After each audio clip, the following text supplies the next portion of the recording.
Good evening, everyone. Thanks for getting your ash to church today.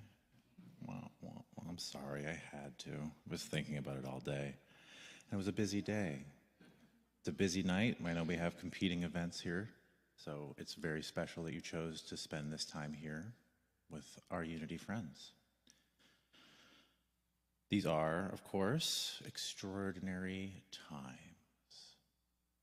And that's what's necessary, to call our attention to how extraordinary a time is in comparison to the day-to-day.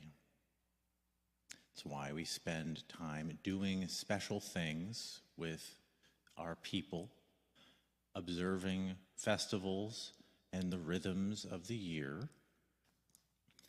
And on this Day of Ashes, this ceremony of the beginning of Lent, we think back to seasons past, as one does when that day on the calendar rolls back up in front of us. We start doing the things that we're accustomed to doing in that time, changing gears. And we begin to think of what it is that Lent means. What is it that we're letting go of? Perhaps recalling times when we were requested or perhaps forced or invited, or in any case, offered a chance to observe Lent. And for some of us in our childhoods, in the places we came from, or in the other communities that we're a part of, Lent can be seen as a time of denial. And often that the nuance is of self-denial, that we're giving up chocolate, we're giving up social media, we're doing something that we recognize isn't necessarily good for us or the best, and we're going to take some time off from it. And it's a manageable chunk of time. It's not forever. It's not even a whole New Year's resolution. But it's a kind of a ritual that we're choosing to observe because we know that there is power in what we intend to do and the steps that we take in pursuit of that intention. That is our principles, that our clarified intention and the actions taken in furtherance of them transforms our lives. And this is a season in anticipation of the most mysterious and transformative transformation that we hold in our stories of the world, that of rising from the grave. And that great teacher, Jesus of Nazareth, spoke to his disciples, upbraiding them, upbraiding the cities around who had not noticed that the times were changing and that there was something in the air in those days when he walked the earth to preach his message and deliver the good news. And he said to those cities around in Galilee where he had grown up, those places he was most accustomed to and the places that were most accustomed to him, he said, "Woe to them! Woe to you, Syracuse! Woe to you, Chorazin! Woe to you, Bethsaida! For if the mighty works done in you had been done in Tyre and Sidon, they would have repented long ago in sackcloth and ashes." What he was lamenting there was that despite the fact that he'd been preaching and teaching and working wonders among the people who knew him from childhood, they were ignoring it. The message wasn't landing. It was just Joseph and Mary's boy, perhaps. It was just ordinary times. It was going unnoticed that something new was in the world. What is familiar is often overlooked. And so to me, that's part of the importance of having festival times, observances, where we shift gears and we say this time is not like other times. It's a call to clarify our intention. Lent is a sacred disruption to the year, a stepping outside of our regular habits and patterns to make truth more apparent in our lives. Now, Jesus, in his Sermon on the Mount, recommended 3 spiritual disciplines for the faithful, for those who would follow him in seeking God on his path. And it's almsgiving, prayer, and fasting. Those other 2 we'll treat on other times. But fasting being central to the notion of how we observe Lent is what I want to talk about. And not merely to plug our Monday night class, where you can get into this in more detail.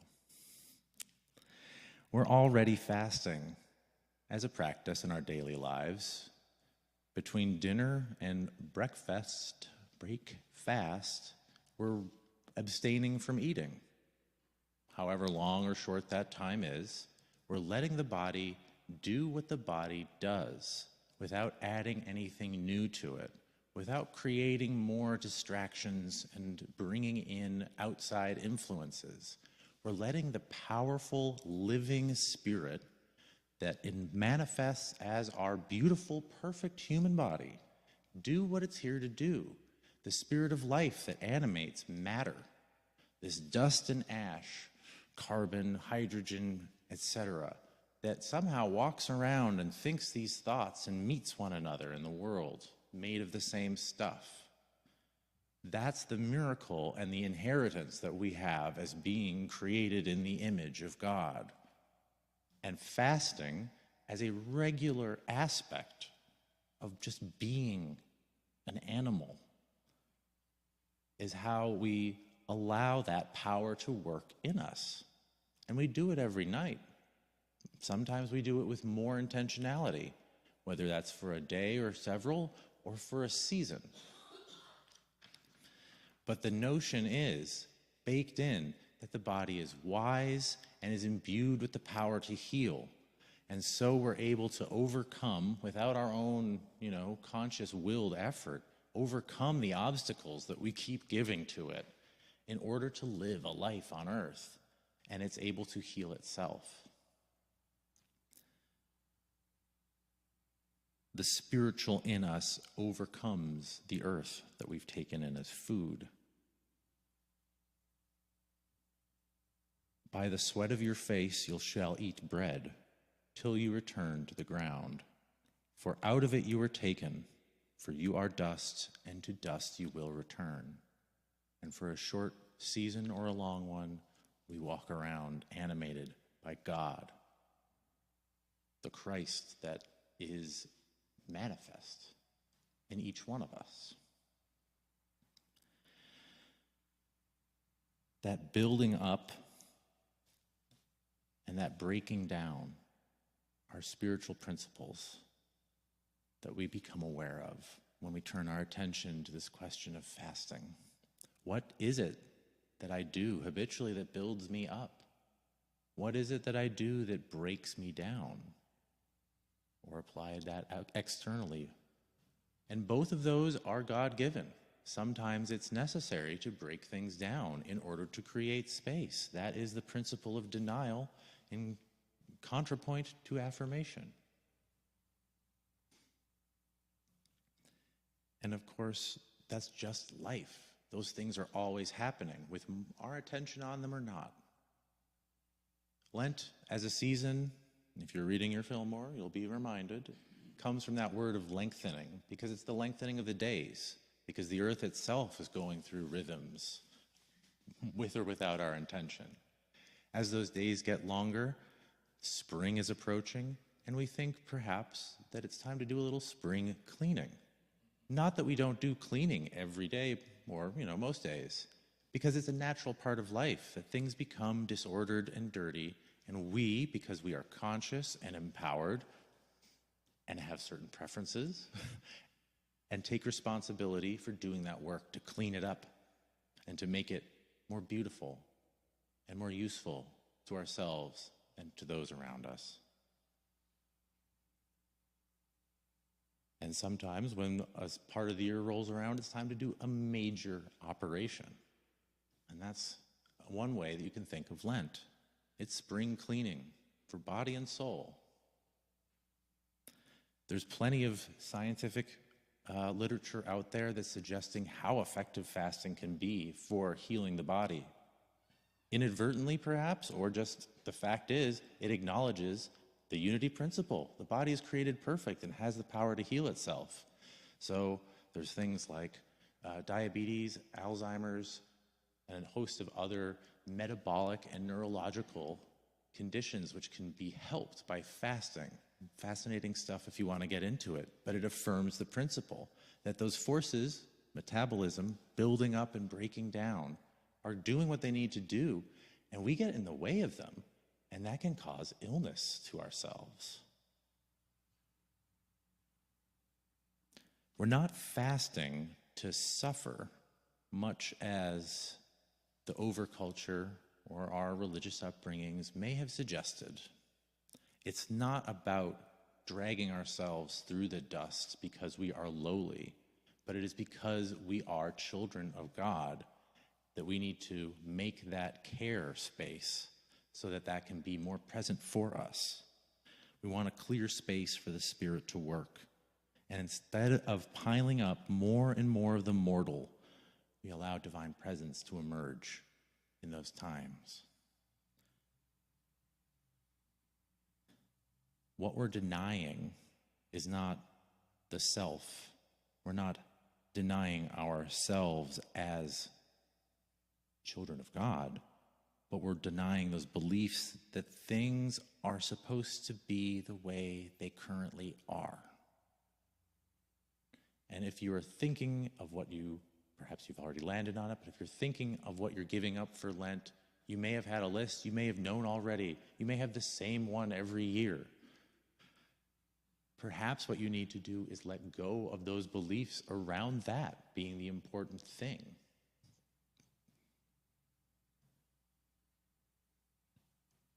Perhaps you don't know what to give up because things are going okay. But we're called to be more. And that's the promise of a spiritual practice.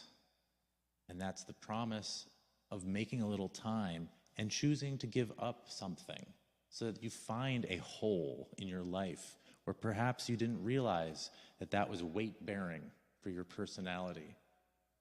And to find out that your mortal part depends in ways that you didn't know on the world rather than on God, on spiritual nourishment.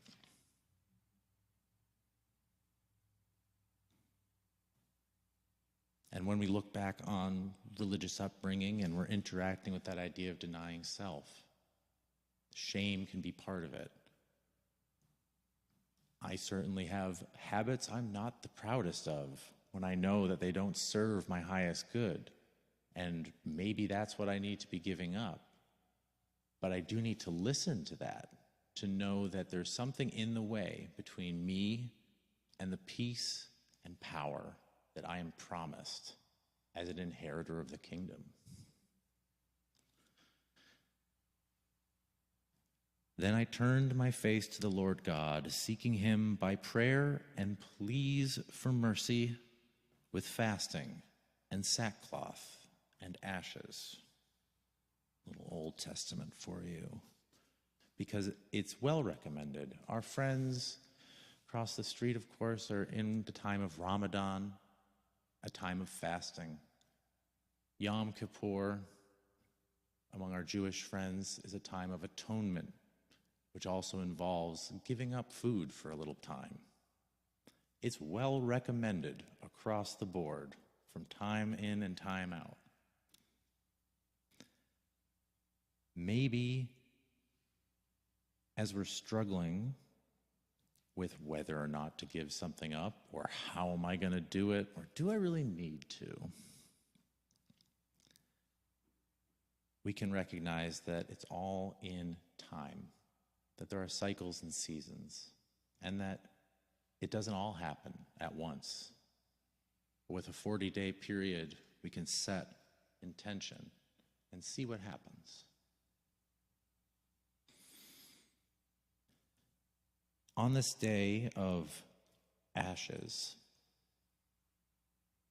with all the rich imagery that pulls up from Genesis to the New Testament. What I wanted to offer us tonight in ceremony is the opportunity to reclaim that image. And so for tonight, in our meditative portion, you are invited to bring yourself to the altar, to leave offerings as you will, and to receive from the bowl in front of the mirror some ashes. And with the mirror's help, you may impose, is the technical term, impose ashes upon your forehead using your thumb as the preferred digit, or you can ignore that. It's up to you. We're not doing it to show that we are separate from the world, or, of course, we're not doing it to blow the trumpet on our own righteousness, but to observe in the world, to move in the world. I am always motivated. I have to interact. I have to physically manipulate myself and the surroundings, the elements that are given to us for our healing. There is medicine in the world, and this can be one if you are interested. Otherwise, we will simply have some quiet meditation time and reflect on a season of renewal.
So from wherever you are, and wherever you find yourself in this time, affirm to yourself that you are exactly where you need to be.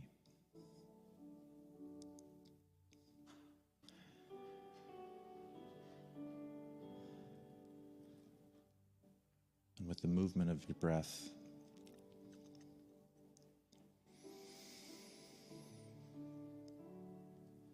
allow what is most present for you with the thought of Lent to rise.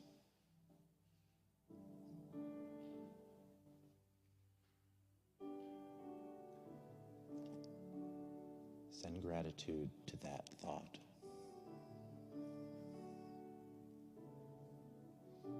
Send gratitude to the feelings.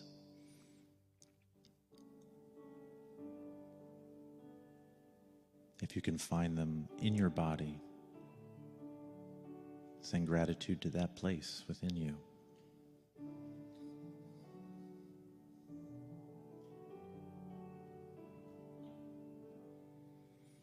And in the silent place of your prayer, of your meditative intentions,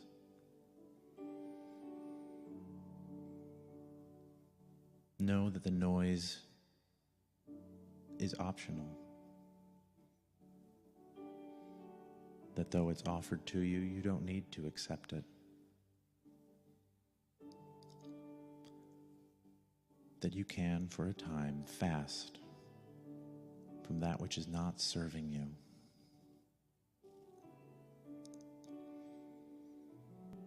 Knowing that the banquet table is spread before you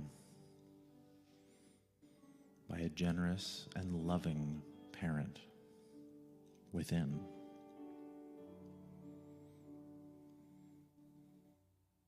And that any small no's you need to use in the world in refusing what is offered,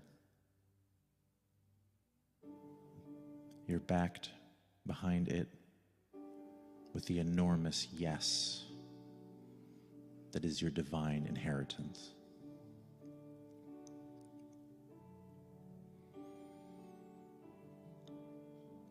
And however you observe these next 40 days,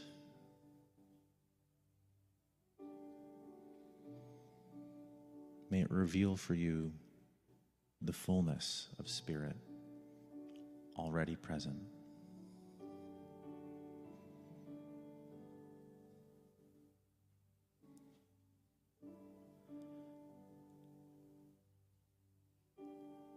And in closing, the words from the book of Joel, the prophet. The Lord said, "Even now, return to me with all your heart, with fasting, with feeling. Rend your heart and not your garments."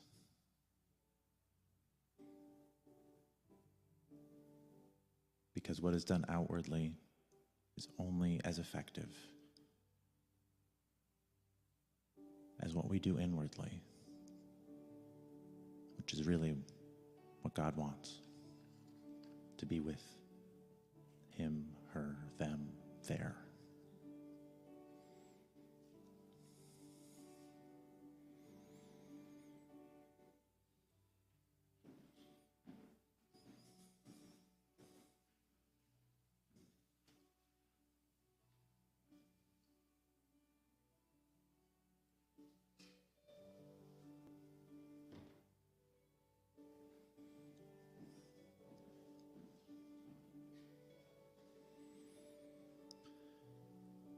Friends, you are free.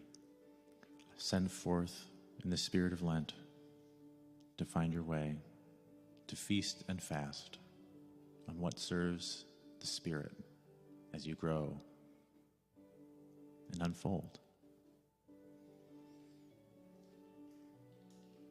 Feel free to sit and meditate, to take or to give. And we'll all be together again soon. Thank you.